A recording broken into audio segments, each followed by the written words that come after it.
বন্ধুরা। মর্নিং বলতে এখন সকাল একদম ডট 7:30 বাজে। 7:30 থেকে ব্লগটা শুরু করলাম। তো এত গরম না, মানে ভাবছিলাম সকাল থেকে করবো শ্যুট, কিন্তু কি বলতে একা হাতে না ক্যামেরা ধরে করা যায় না। আর একটা ট্রাইপড অর্ডার দিয়েছি, ট্রাইপডটা চলে আসবে, জানি না কখন কবে আসবে কে জানে। আমি তো 1 সপ্তাহ হলো অর্ডার দিয়েছি, কবে আসবে কে জানে। তো চলো, রান্না বসিয়ে দিয়েছি। রুটি খাওয়ার তরকারি বসিয়েছি, এটা ভাতের সঙ্গেও হয়ে যাবে। রুটি খাওয়ার তরকারি বসিয়েছি, দেখাচ্ছি তোমাদেরকে, দেখাচ্ছি ব্যাক ক্যামেরা করে। আর ওদিকে দেখো, জিনিসটা তো রয়েছে। এখনো পর্যন্ত লোক আসেন, দেখতে পাচ্ছ অন্ধকারে। দাঁড়াও, লাইট জ্বালাই, লাইট জ্বালা দেখতে পাবে না। এই দেখো, ওপরে এনে রেখেছি। লোক আসবে না, মানে লোক আসবে না, লোক আসেনি, লোক আসবে না বলছি। এখানেই রয়েছে, কারণ নিচে থাকলে তো অসুবিধা, বলো। নিচে তো আমার বেশি চলাফেরা, হাঁটা চলা, খাওয়া দাওয়া নিচেই সব কিছু। আর কালকে একদম পুরো এলজির মানে ঘরে ফোন করেছে, একদম দোকান থেকেই বললো যে আপনার ওখানে টোল ফ্রি নাম্বার দেওয়া আছে এলজির। আমার যেহেতু এলজি মডেল, এলজির টোল ফ্রি নাম্বার দেওয়া আছে, আপনি টোল ফ্রি নাম্বার ধরে ফোন করুন। আমি সঙ্গে সঙ্গে দেখলাম হ্যাঁ, বিলের নিচে টোল ফ্রি নাম্বার দেওয়া আছে। টোল ফ্রি নাম্বার ধরেই ফোন করতে, ওরা ফোন ধরলো, ধরে আমাকে বললো আপনার ম্যাম দেখি নামটা রেজিস্টার হয়েছে কিনা। রেজিস্টার হলে তার 24 ঘন্টার মধ্যে আপনাকে ফোন করবে। হ্যাঁ, তারপরে সঙ্গে সঙ্গে মেয়েটা খুব ভালো কথাবার্তা, জানো তো। মানে ওকে বললাম, আমি অনেক কিছু জিজ্ঞেস করে জেনেও নিলাম। হ্যাঁ, মানে আমি তখন 11টার সময় ফোন করেছি, তখন ও আমার 11টার সময় রেজিস্ট্রি করলো, মানে রেজিস্টার করলো নামটা আর কি। মানে এবছর এসি এত সেলিং, আর সেলিংয়ের থেকে বড় কথা কী বলো তো, এত বীভৎস গরমে ওরা কাজ করে উঠতে পারছে না। আমরা বলছি ঠিকই, কিন্তু ওরাও কাজ করে উঠতে পারছে না। যে আমাকে ডেলিভারি করেছে সেও বললো, দিদি আমরা গরমে কাজ করতে পারছি না। সত্যি কথা, গরমে কাজ করা যায়ও না এত। আর যারা লাগাবে তাদের তো অনেক কষ্ট। তা এখনও 24 ঘন্টার মধ্যে এখনও ফোন করেনি, জানি না আজকে ফোন করবে কিনা। যদি ফোন করে তাহলে বলবো আজকেই আসতে। আজকে দাদাভাই যেহেতু বাড়ি আছে, আজকেই বলবো লাগিয়ে দিয়ে যেতে। কেন, বাড়ি না থাকলে, একটা বেটা ছেলে বাড়ি না থাকলে খুব অসুবিধা। মানে কোথায় লাগাবে, কি লাগাবে, কীরকমভাবে কী করবে, ইনডোর আউটডোর দুটোই। তো চলো, যদি লাগাতে আসে তোমাদের সাথে নিশ্চয়ই শেয়ার করবো। আর এদিকে কি রান্না করছি না করছি, চলো তোমাদের সাথে ব্যাক ক্যামেরা করে শেয়ার করি। আর ভিডিওটি ভালো লাগলে অবশ্যই লাইক কমেন্ট করো। হ্যাঁ, তোমরা কমেন্ট করো না, প্লিজ করো। ভিডিও দেখছো কিন্তু কমেন্ট করছো না। তো চলো ব্যাক ক্যামেরা করে। দেখো, আমি বসিয়েছি হচ্ছে ঢেঁড়স আলুর তরকারি। এটা রুটি খাওয়ার জন্য তরকারিটা বসিয়েছি। একদম হালকা পাতলা করে তরকারিটা হবে।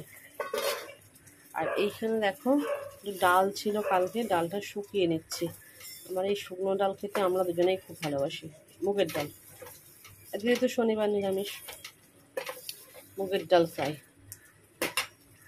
করবো। হচ্ছে থোড় ছিল ফ্রিজে, এমনিতেই সবজি শেষ, যেহেতু হচ্ছে শনিবার, প্রতি শনিবার করেই আমার বাজার দোকান হয়, মানে সবজির বাজার। আর থোড় ছিল, থোড় করবো। আর পটল আলু কেটেছিলাম, রাত্রিবেলাও পনির নিয়ে এসছে, সেটা দিয়ে করবো। কিন্তু এতটা পটল দেবো না, পনিরটা অনেকটা আছে, ভেজে ফ্রিজে রেখে দেবো, আর একদিন হয়ে যাবে।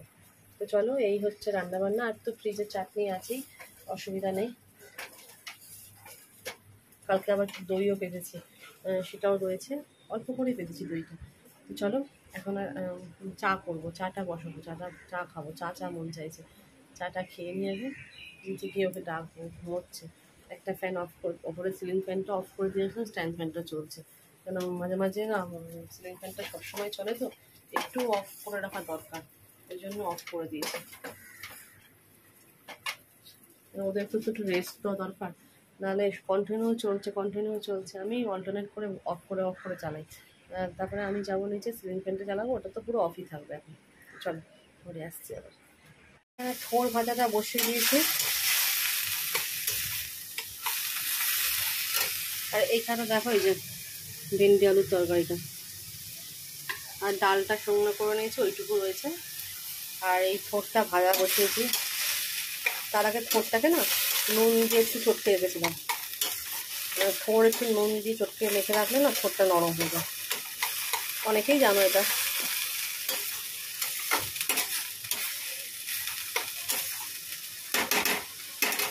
আর ওদিকে দেখো লঙ্কা, দাদা একটু কমিয়ে দিয়ে দিলাম, লঙ্কা ছড়িয়েছি দেখো।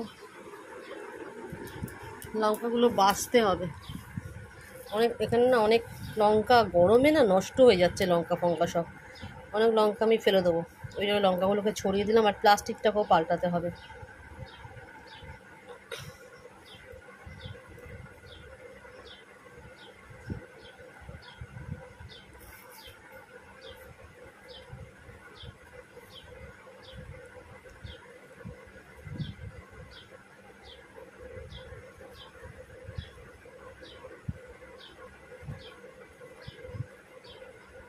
কত লঙ্কা পচে গেছে, লঙ্কাগুলো একটু হাওয়া খাক একটুখানি, তারপরে।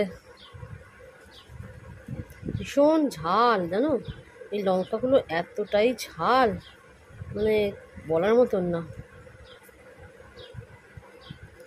এই গরমে না এত ঝাল খাওয়া যায় না। মাংস টাংসতে একটু ঝাল না হলে ভাল লাগে না, কিন্তু আবার এত ঝাল খাওয়া যায় না, অসম্ভব ঝাল। মানে এই লঙ্কাগুলো যদি রোদে শুকানো যায় না, আমি এর আগে একবার করেছিলাম, ও পাকা লঙ্কা নিয়ে এসেছিলো, আমি তাকে রোদে ফেলে ফেলে এরকম টকটকে লাল পাকা, এরকম টকটকে লাল পাকা জানো নিয়ে এসেছিলো, আর আমি তাকে রোদে ফেলে ফেলে ফেলে ফেলে ফেলে ফেলে শুকিয়েছি পুরো শুকনো লঙ্কা। ওই লঙ্কা আমি অনেক দিন ইউজ করেছি, অনেক দিন।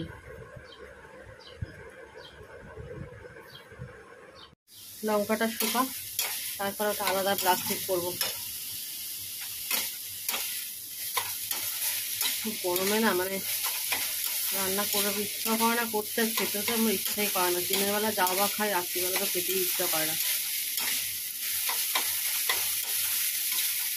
ভালো লাগে না খেতে। চলো এখন আর আসছি না, পরে আসবো। তাজা বাসন পড়ছে, টুকটুক করে মাছ দেখানো করবো, মেজে মেজে সরাবো, কেন একসঙ্গে এত বাসন বলে না তখন খুব কষ্ট হয়ে যায়, মাজতে পারি না। আর দেখো এই কালারটা নেল পলিশে পরেছি, কালকে পরেছি, দেখো এত জল ঘাটলে কাজ করলে তো নেল পলিশ উঠবেই, উঠে গেছে। তবে এই হাতেরটা ভালো থাকে জানো তো, এই হাতেরটা সহজে উঠতে চায় না, আর পায়েরটা ভালো থাকে। যদিও পায়ে এই কালার করিনি আমি, পায়ে অন্য কালার করেছি। তো চলো পরে আসছি আবার। দেখো কোনো পনির দিয়ে আলু দিয়ে পটল দিয়ে তরকারিটা বসিয়ে দিচ্ছি, মশলা কষাচ্ছি। গরমে না মাথা কাজ করছে না। হ্যাঁ প্যাকেট আছে বাইরে, ওইদিকে দেখো, ওখানে ওদিকে দেখো। এখানে দেখো পনির ভেজে গরম জলে উঠছে, গরম জলে ফুটিয়ে দিয়েছে।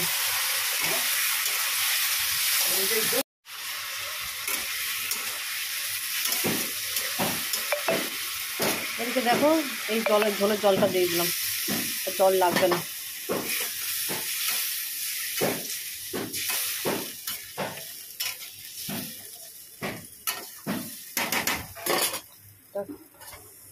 মিডিয়াম ফ্লেমে রেখে চাপা দেবো, বেশি ঝোল করলে না খেতে চায় না, থাক কম ঝোল থাক, ব্যাস চাপা থাক। ঝোল করলে খেতে চায় না। আর পটলের তরকারিতে মানে শুধু পটলের ঝোল আমার খেতে ভালো লাগে না, তার সঙ্গে আমি যদি পনির মিশিয়ে দিই আমার খেতে তাও ভালো লাগে। আর ভালো লাগে খেতে। দেখবে তোমরা কেউ যদি খাও কোনোদিন পটল দিয়ে পনির দিয়ে, পটল দিয়ে সোয়াবিন দিয়ে, আমার এটাই ভালো লাগে। শুধু পটলের তরকারি ভালো লাগে না। পটল আমি কীরকম খাই, পটল ভাজা দেবে, আমার পটল ভাজা ভীষণ প্রিয়। আর এই পটলের ঝোল আমার একদম ভালো লাগে না। ওই একবেলা একটু যদিও খেলাম, রাত্রিবেলা তো আমি খেতেই পারি না, ওই জন্য পনির মিশিয়ে করি। শুধু পনিরও করি, পটলটা যখন কাটা আছে নষ্ট করবো কেন, ওখানে ফ্রিজে থাকলেই শুকিয়ে যাবে, নষ্ট হবে। আবার আজকে সবজি আসবে, প্যাকটা হয়ে যাবে ফ্রিজ, তার থেকে বাবা খেয়ে ফেলে। ও পটলগুলো একদম কচি আর সাদা পটল তো, যখনই পটল আনে সাদা পটলই আনে, সাদা পটলের দানা থাকে না, খেতে খুব ভালো লাগে। সকাল থেকে আকাশটা মেঘলা মেঘলা ছিল, দেখো এখন আবার রোদ উঠে গেছে। জানি না, বলছি তো বৃষ্টি হবে রোববার, ভগবান জানে। তবে কালকে রাত্রিবেলা ছাদে না ভীষণ ভালো হাওয়া দিচ্ছিলো, এত সুন্দর সুন্দর হাওয়া দিচ্ছে, ঠান্ডা ঠান্ডা হাওয়া, ঝড়ের মতন হাওয়া দিচ্ছিলো। আমার না ঘুম চলে এসেছে চোখে, তখন ওই ঘুম ভেঙে আবার উপর থেকে নিচে এসে যে শোয়া, মানে গরমে গুদাম ঘরে, খুব কষ্টকর। জানি না, বেলার দিকে দেখি আবার ফোন করবো, যদি 11টার পর ফোন করবো, দেখি তখন কী বলে। চলো পরে আসছি আবার, এখন আর আসবো না, চান টান করে ফ্রেশ হয়ে আবার তোমাদের সাথে দেখা করবো, ঠিক আছে? চান টান করে নেবে, ভীষণ গরম লাগছে, ভীষণ গরম লাগছে। এখন পর তোমাদের সামনে আবার আসলাম। চান টান তো হয়ে গেছে, চান করে অনেকক্ষণই চান করে এসেছি, এসে আর ভিডিও করে নি, ভালো লাগলো না গরমের মধ্যে। চান করা না করা সমান, যেটুকু জল ঢালে সেটুকু শান্তি, তারপর ঘরে এসে আবার জেগে সেই। তো ততক্ষণ পুজো করছিল, যেহেতু আজকে শনিবার পুজো করতে একটু সময় লাগে, পুজো টুজো করে টোরে নিয়ে এখন টিফিন খেতে বসেছি। একটুখানি খিদেও পেয়েছে, কটা বাজে জানো, 11টা 20 একদম খিদেও পেয়ে গেছিলো। তোমাদের দেখালাম তখন ঢেঁড়স আলুর তরকারি করেছি, আর রুটি, আর মিষ্টি আছে, আর দুধ আছে, আমার দুধ খেয়ে নেবো। ফলও পুজো দিয়েছি, 1 গাদা ফল সেও রয়েছে। তরকারিটা ভালো আছে দেখো, আমি প্রতিদিন সর্ষে বাটা দিয়ে করি, আমি একটু আলু দিয়ে তরকারি করি নর্মাল। আর এখানে পুজো দেওয়া হয়েছে 1 বাটি ফল, আর সবেদাও আছে, আমার সবেদা তো ভীষণ প্রিয়। এখন যদিও একটুখানি তুলসী পাতা খেয়েও আমি রুটি নিয়ে নিয়েছি বোলের মধ্যে, যে আমার দুধও রয়েছে। টিফিনটা করে নিই, এইটা দিয়ে টিফিনটা করে নিই, খেয়ে টেয়ে নিয়ে তারপরে দেখি কি কাজ করা যায়। এখন আর কিছু করবো না, পরে দেখা যাবে, ঠিক আছে? চলো কী করবো না করবো পরে তোমাদের সাথে। টিফিন তো খাওয়া হয়ে গেছে, অনেকক্ষণ আগে টিফিন খাওয়া হয়ে গেছে। টিফিন খেয়ে আমি উপরে চলে এসেছি, ছাদ থেকে কটা জামা কাপড় নামিয়ে নিলাম, কেন ভীষণ রোদের তাপ শুকিয়ে গেছে। আর ভাত বসিয়ে দিলাম, জানো তো ভাত বসিয়ে দিলাম কেন এলজির ওখান থেকে ফোন করেছিলাম, আমার কাছে একটা মেসেজ এসেছিলো, ওই মেসেজ ধরেই ফোন করাতে ওনারা হয়তো আজকে আসতে পারে, এখনও টাইম দেয়নি আমাকে। আমি ভাতটা করে রাখি, কেন ভাতটা করা থাকলে ওরা আসার আগে যদি খেয়েটা নিতে পারে দুপুরবেলা খাবারটা, জানি না কটার সময় আসবে, এখনও বলেনি কিছু। আমাকে বলেছে ফোন করবে, তা ফোন করে জানতে পারবে। আর ও গেছে একটু বাজারের দিকে, আমি তাড়াতাড়ি বাজারটা করে নিয়ে আসবো। বাজার বলতে সবজি বাজারের থেকে বেশি দরকার মুদিখানা। ও তো শনিবার ছাড়া সময় পায় না, জানো তো। রোববার আজকেও কাজ ছিল, বললো বিকেলবেলা যাবো, সন্ধ্যেবেলা পর কাজে বেরোবো, দিনের বেলা বেরোবো না, আমি মুদিখানাটা করে নিয়ে আসি। কেন আমাদের মুদি সওদাররা এই শনিবার করেই করা হয়, কেন অন্যান্য দিনে ও সময়ও পায় না, করাও হয় না। মুদি সওদা করে একবারে রিক্সা করে চলে আসবে। তো চলো ওখানে ভাতটা করে নিয়ে নিচে যাবো, কেন নিচের কটার জিনিস যদি আসে তো নিচের কটার জিনিস আমাকে ওপরে তুলে রাখতে হবে, যেমন বিছানার বালিশ ফালিশগুলো যদি নোংরা হয় তো তখন আরও অসুবিধা হয়ে যাবে। তো চলো ভাতটা আমি বসিয়েও দিয়েছি, ভাত বসিয়ে দিয়ে একটু বসে আছি, বেশিক্ষণ লাগবে না ভাতটা হতে, ফ্যানটা ঝরিয়ে দিয়ে আমি নিচে যাবো। আর নিচ থেকে দাদাভাইকে বললাম তুমি যখন ওপরে আসছো খালি হাতে যাবে কেন, এই ফ্যানটা নিয়ে যাও। এই ফ্যানটা তো ছিল বড়, তার একটু গরম থেকে রক্ষা পেয়েছি, মানে ফ্যানটার হাওয়া প্রচণ্ড হাওয়া, কিন্তু কি বলো তো রাত্রিবেলা না আমাদের ঘরের যে কোনো জিনিসই তোমার অকেজো হয়ে যায়, মানে হাওয়াটা তো গরম হাওয়াটা তো বেরোতে পারে না, ওই জন্য ফ্যানটা অকেজো মনে হয়, কিন্তু ভীষণ হাই স্পিডের ফ্যান এই ফ্যানটা। দিনের বেলা যখন আমি ভোর হয় তখন আমি গেটটা খুলে দিই, তালা মেরে দিয়ে, আর নিচে একটা গার্ড দিয়ে দিই, যেন বিড়াল ফিয়াল কিছু ইঁদুর ফিদুর ঢুকতে না পারে। তখন যে বাইরের হাওয়াটা ঢোকে না, তখন ফ্যানের হাওয়াটা মনে হয় ঠান্ডা ঠান্ডা।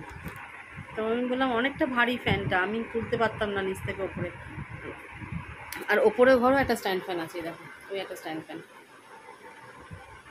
এটাও ভালো হাওয়া, এটা ঠিক করার পর থেকে আরও হাওয়া বেড়ে গেছে। কি এটা ভেতরে কি এটা কনডেনশন না কী সব বলে পাল্টেছে, না হাওয়া বেড়ে গেছে। আর রাত্রিবেলা তো এই ফ্যানটা নিয়ে ওপরে শুই, এই টেবিল ফ্যানটা নিয়ে ওপরে শুই, ভীষণ ভালো লাগে এই হাওয়াটা, ওপরে যখন ছাদের হাওয়ার সঙ্গে মিলেমিশে যায়। তো চলো এই দেখো ভাত বসিয়ে দিয়েছি, ভাত মনে হয়েও এসছে, ভাত ফুটছে, হোক আর একটু বলে এখানেই ফ্যান ঝুড়ি, এখানেই ভাতটা রাখবে, তাহলে গরম থাকবে, কারণ উপরে একেই গরমের মধ্যে আরও গরমও থাকবে। চলো এখন আর আসছি না, পরে আসছি, এখন ফটফট করে কতগুলো কাজ আমি নিচ থেকে ওপরে করবো, ঠিক আছে? চলো পরে আসছি আমি। দেখো দাদা ভাইরা কাজে চলে এসছে, ঘরে ওরা মাপঝোপ করছে কোন জায়গাটা লাগাবে, মানে ইনডোরের যে মেশিনটা সেটা কোন জায়গায় লাগাবে সেটাই মাপঝোপ চলছে। খাটে হাওয়া পড়বে তো, তার আগে আমাদের তাড়াতাড়ি করে খাওয়াও হয়ে গেছে, যাই খাওয়া হয়েছে তারপরে ওনারা ফোন করছে যে আমরা আধ ঘন্টার মধ্যে আসছি। তো এসে গেছে, ওনারা কাজ করে যাক, এসছে হচ্ছে ওরা 4:45-র সময়। দেখো ওরা ঠিকঠাক করে আমার টিউবলাইটের যে একটা ব্র্যাকেট মতন ছিল কাঠের, সেটা খুলে দেওয়া হলো, মানে ঘরের মিডিল পয়েন্টে মেন লাগালাম এটা। ওনারাও বললো ঘরের মিডিল পয়েন্টে লাগান। আর নিয়েছি হচ্ছে এলজি কোম্পানির এসি, তোমরা আমার দেখেছো হয়তো গেট আপটা, এলজির এসি নিয়েছি এটা। আর ওনারা বললেন যে দোকান থেকেও বলেছিল, এনারা যারা লাগাতে এসেছিলো এরা এলজির খোদ ঘরের লোক, এনারাও বললো খুব ভালো মেশিন নিয়েছেন এলজির, আপনার দেখবেন খুব তাড়াতাড়ি, সত্যিই তাড়াতাড়ি ঠান্ডা হচ্ছে ঘর, সত্যি তাড়াতাড়ি ঠান্ডা হচ্ছে। যদিও আমরা মানে সেরকমভাবে স্পিডে রাখি না, খুব কম স্পিডেই রাখি রুমটাকে, কিন্তু সত্যি তাড়াতাড়ি ঠান্ডা হয়, ঠান্ডাটা অনেকক্ষণ স্টে করে। দাদারা মেশিন লাগাতে গিয়ে হিমশিম খেয়ে গেছে, যে এসির মেশিনের যে পেছনে যে গর্ত করতে হয়, সেই ঘরে গর্ত করতে গিয়ে ওরা সত্যি হিমশিম খেয়েছে, এতটা শক্তপোক্ত দেয়াল আমার। নিচে তো লাগানো হয়ে গেছে, তোমাদের দেখালাম সেটা। উপরে চলে এসেছে, দাদারা উপরে এসছে, চিন্তা করলাম বাইরে আউটডোর মেশিনটা অনেক চিন্তা ভাবনা করে দেখা হলো ছাদে ওই জায়গায় লাগানো হচ্ছে, কেন বাইরে আমার অনেক কিছু তার বেশি লাগবে যখন, তখন ছাদেই লাগাই আমি। ছাদে আমার সেফটি, ছাদে আমি ধুতেও পারবো, ছাদে আমার পরবর্তীকালে রিপেয়ারিং করতে গেলে বা সারাতে গেলে, সার্ভিসিং করতে গেলে পরে আমার সেটা লাগবে কাজে। তো চলো ছাদেই লাগিয়ে দিলাম এটাকে, তোমাদের পর দেখাচ্ছি ব্যাক ক্যামেরা লাগিয়ে যাক, প্রচণ্ড আওয়াজ, ঠিক আছে। তো ফাইনালি দেখো এসি লাগানোর ডান, আমাকে ওনারা দেখিয়ে দিচ্ছে কীভাবে চালাতে হবে, কীভাবে বন্ধ করতে হবে, কী মুখে রাখতে হবে এসিটাকে, সেই হিসাবে উনি শেখাচ্ছেন। আমি চট করে দেখে নিচ্ছি, যদিও আমি খুব জানি, এটা আমার অজানা কিছু না, তবু আমি শিখে নিয়েছি। অনেকক্ষণ পর তোমাদের সামনে চলে আসলাম, আসলে কাজ করতে করতে অনেকটা সময় নিয়েছে। এসছে 4টের আগে, মানে কটায় এসছে? ও 3:30, 3:30-র সময় এসছে, গেল 8, 8:30 গেল। মানে আসলে হয়েছে কি, এই দেয়াল, আমাদের যে দেয়ালে এসিটা লাগানো হয়েছে, সেই দেয়ালে ফুটো করতে, মানে গর্ত করতে গিয়ে ওরা হিমশিম খেয়ে গেছে, মানে প্রচণ্ড কষ্ট হয়েছে ওদের, হিমশিম খেয়ে গেছে, সেটা একটা ফ্যাক্ট বড়। তারপরে একটা ঘটনা হচ্ছে কি, আমি বাইরের যে আউটডোর ইউনিটটা বসাবো, সেটা আমি জায়গাটা চেঞ্জ করে দিয়েছি। মানে চিন্তা ভাবনা করে দেখা গেল যে মানে এমন জায়গায় বসাবো ভবিষ্যতে যাতে আমার সার্ভিসিং করতে সুবিধা হয়।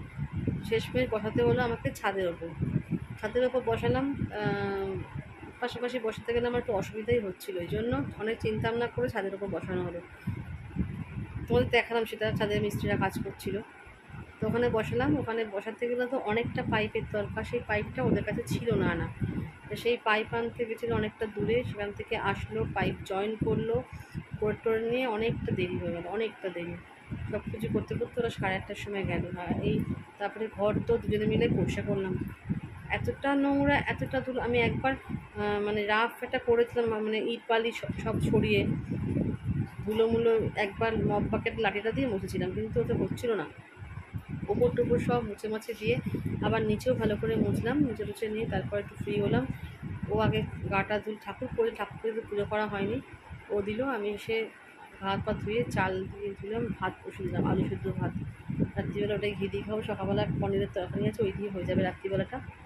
আর বিছানা দেখো চাদর পেতে নিয়েছি একটা, কেন ওই চাদরটা তো নোংরা হয়ে তুলে দিয়েছি। চলো তোমাদের ব্যাক ক্যামেরা করে দেখাই এসিটা কেমন লাগছে। ফাইনালি একটা স্বস্তির কোন ঘুমাবো, অনেক কষ্ট করেছি। চলো এই দেখো এখানে লাগানো হয়েছে, পেছনে যে গর্তটা করা হয়েছিল, সেই গর্তটা মানে এতটাই, মানে দেয়ালটা মজবুতি দেয়াল, সেই গর্ত করতে গিয়ে ওরা হিমশিম খেয়ে গেল। আর টিউবলাইটটা খুলে রাখা হয়েছে, টিউবলাইটের একটা ব্র্যাকেট দেখো, ব্র্যাকেটের ওখানে দিয়ে মারা হয়েছে, মানে মিডিল পয়েন্টে, ঘরের মিডিল পয়েন্টে মারা হয়েছে সেটা, ঠিক আছে।